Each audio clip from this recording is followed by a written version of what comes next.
have consolidated, you have that direct Parent Plus loan. That means you already have access to income contingent repayment. We know that that plan is going to be phased out by the 1st of July, 2028, and you'll be transitioned into income based in the future. Now, one thing to note about Parent Plus loans is that when you are a Parent Plus loan borrower and your student enters into school, when you take out these loans, you don't necessarily have to go into an in-school deferment while your child is in school.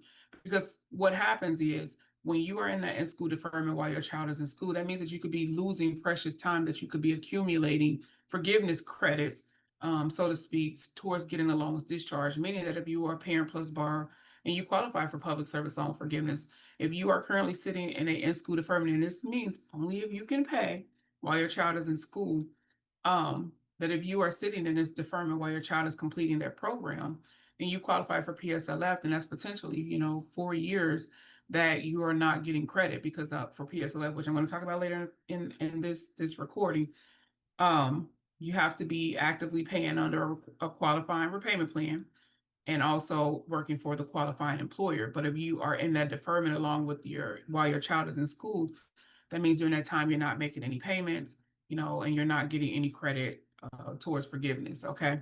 Parent Plus borrowers again must consolidate into a direct consolidation loan, and the loan must be dispersed by June 30th of 2026.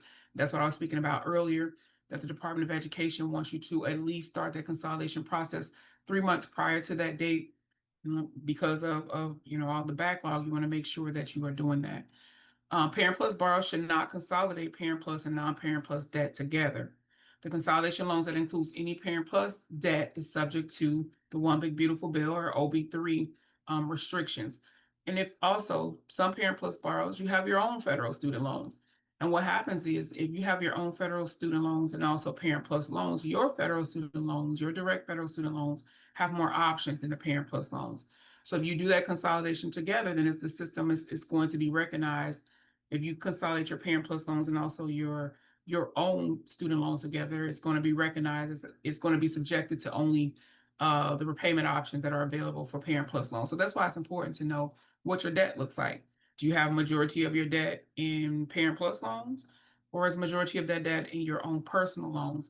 So if you make that decision, you want to make sure that you're doing that 100% informed, of course, so that way you're not getting yourself in a position where you've consolidated, you know, um, your own debt into a Parent Plus loan, and now you can't get you can't unconsolidate it once it's